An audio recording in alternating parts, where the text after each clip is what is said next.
been a crazy past couple of days. As of filming this, we have the Ethereum ETF starting tomorrow. So as of posting this, you'll actually have the Ethereum ETF available with Fidelity, BlackRock, VanEck, and others. And my prediction before this actually happens is that we're going to see a massive wave of inflows, and it's probably going to take till the end of the year before we see Ethereum hit an all-time high. I hope that I'm wrong. I hope that it just goes crazy and it goes from, $3,500 per coin right now all the way to 4,000 by this time tomorrow, but I digress. In today's video, what I wanted to really cover was the issue that's been affecting everything for the past couple of days with the outage that happened on Friday with CrowdStrike. Now, there's one thing that I want to point out, other than the fact that this is obviously a monumental failure, is that literally half the entire world's services went down on Friday. We're talking airlines, banks, Amazon, Microsoft, everything that's correlated to all these huge tech firms went down because someone uploaded a bad software update, in simple terms. Now, this should display the vulnerability of all of the Fortune 500 companies that are affected by this, not only not having any redundancy, but all using a service that affects literally everything that we use, potentially even the military using all these centralized cloud computing platforms. Enter Bitcoin, which is one of the only networks that did not go down during this, just shows that it is the most resilient and the most powerful computing network on planet Earth. Now, why is that? Well, you have nodes, thousands of nodes, running independently on every continent on Earth and in almost every country on Earth, and its decentralization is a key component to making sure that that does not happen and it never goes down, and it's not subject to the whims or subject to the limitations, rather, of these centralized cloud computing services like AWS, CrowdStrike, anything like that. So Bitcoin actually should be used as a playbook here on how we decentralize all these services in the future. Because think about it, hospitals were not operating correctly. Flights, people's safety were at risk because of a technical glitch or a technical flaw that cost potentially hundreds of billions of dollars, and we're still reeling in the aftermath. There's an article or a few things I want to cover on this, but mainly the point I want to get across here is that Bitcoin has a lesson to teach all these other businesses and corporate structures and cloud computing services by using decentralization. Sure, it may not be as efficient, but it sure as hell isn't going to go down when something like this happens inevitably once again. So CrowdStrike's failed update caused a massive widespread system crash, impacting various sectors, including shipping and travel, as we discussed. The Bitcoin's Linux-based framework for its immunity from enterprise server is one of the key components of why this was not affected. So while the world continues to reel from computer outages triggered by a faulty software update deployed by global cybersecurity firm CrowdStrike, it's business as usual for Bitcoin, as I mentioned, due to its decentralized nature and independence from centralized providers and infrastructure. This is power as plain as day. CrowdStrike sent the technology world into a tailspin as countless systems that relied on its security tools for their Microsoft-based systems were knocked completely offline. Major systems including government offices, banks, airlines, all went down as a computer screens displayed the dreaded blue screen of death. In an update posted on Friday, CrowdStrike said it was actively working with customers impacted by a defect found in a single content update for Windows hosts. Mac and Linux hosts are not impacted. This is not a security incident or a cyber attack, they say. The issue has been identified, isolated, and a fix has been deployed. Well, they were quick in identifying and issuing a fix. The problem is it's not instantaneous. Even if I deploy a fix now, it's going to take potentially days or even weeks for it to propagate across all systems and to have everything running as smoothly as it was. Another thing that they said was, we know that adversaries and bad actors will try to exploit events like CrowdStrike CEO George Kurtz said in a letter to its consumers. I encourage everyone to remain vigilant and ensure that you're engaging with official CrowdStrike representatives. So this is a potential for phishing, social engineering. This provides a weak point for people that think that they're working with CrowdStrike, when in reality they could be giving up sensitive information and using it for opportunists, we'll call them.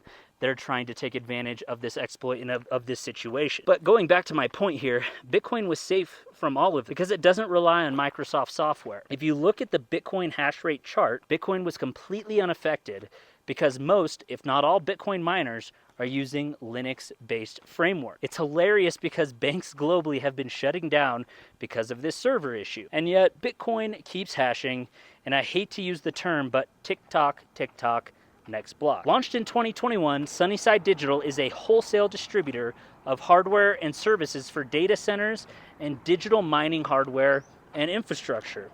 It's really about the infrastructure that blockchains rely on. If it's needing .NET frameworks, obviously, it's Microsoft. If there's a lot more opportunity for Linux-based hardware to be used in software systems to be used for the network, then you basically know it can be immune to this type of server shutdown that happened with CrowdStrike. The difference between using a Microsoft or a Linux system comes down to the principles of strong privacy rights, decentralization, and the empowerment of individuals against centralized authority. What a lot of people forget is that Bitcoin miners are traditionally the folks that do not like the existing system, the existing large-scale enterprise players. The open code of Linux is a lot more preferable to Windows, viewing that everything you're doing on the hardware you control. Ubuntu is an operating system for most miners when you actually get to the folks that subscribe to the ethos of the cyberpunks from back in the day. So there's a reason that we're not built on this framework that's so reliant on centralized corporations and organizations like Microsoft. When CrowdStrike rolled back the update, the repercussions of the error are very far-reaching. In fact, as of filming this, over 72 hours later, there's still issues. It has not been fully restored back to normal, and there's still issues with flight being delayed, so on and so forth. The blockchain industry overall appeared unaffected by the crash, with the cryptocurrency market up 4.6% for the day, and Bitcoin is currently trading at over $68,500 as of shooting. Nothing is more important than the trust and confidence that our customers and partners have put into CrowdStrike, the CEO said. And as we resolve this incident, you have my commitment to provide full transparency on how this occurred and steps we're taking to prevent anything like this happening again. Well, we just discovered in this article how they can avoid it, but they're not going to do that because they have certain contracts and they have certain limitations and they have certain requirements for their corporate structure to use Microsoft. To rebuild all of CrowdStrike on a decentralized Linux-based system would be so cost prohibitive and time intensive that there's simply no efficient way to do it, even though it's what's best for you and it's best for our customers and it's best for the world. If we have, and I'm gonna go into another video on DPIN, decentralized physical infrastructure network, this would fall under that, where if CrowdStrike were to adopt a DPIN infrastructure, it would have a lot more efficiency and it would have a lot more redundancy so that a centralized code update couldn't wipe out half of the technology in the United States. Basically, every major firm you heard from, governments, airlines, banks. Imagine going to the bank and not having access to your money because someone uploaded a line of faulty code. Never have that problem with Bitcoin. And the reason I bring this back to Bitcoin is it's not just about the price and it's not just about its scarcity, but think about the ability to send money outside of a system that just got wiped out by one line of code. If I can actually set up a line of code that could wipe out half the country, that's a serious problem. They should take away from this and set up massive redundancies and probably change their code framework to ensure something like this does not happen ever again. So my point being is this is a lesson in how Bitcoin is not only resilient, but it also has the strongest computer network that in its 15 years of existence has never gone down, not even once. Other blockchains can't even say that because they rely heavily on these centralized cloud server infrastructures. Ethereum went down and was rolled back when it was with the DAO hack. I believe that was in 2014, and they had to roll back the blockchain which also proves it's not decentralized at that point. But Ethereum has only gone down, I believe, that one time, and I could be wrong, but I believe it's only been that one time.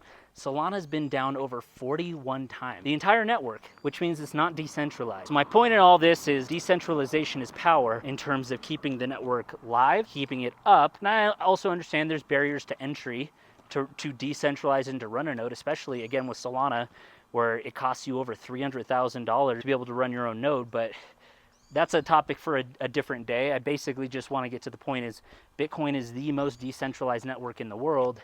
And during this worldwide outage that affected literally every other industry, Bitcoin just kept going, was completely unaffected.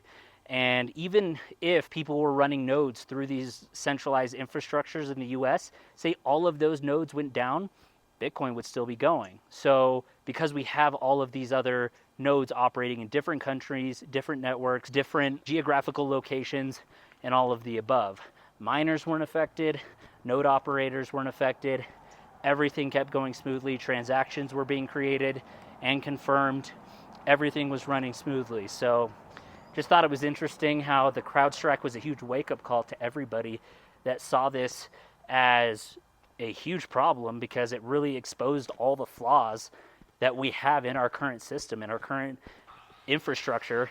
And so hopefully that makes sense, and hopefully we can take away from this as a lesson that the security model for Bitcoin could be applied to all these other systems, although I doubt that they'll want to do that, because I will agree it is not the most efficient, but it is the most secure.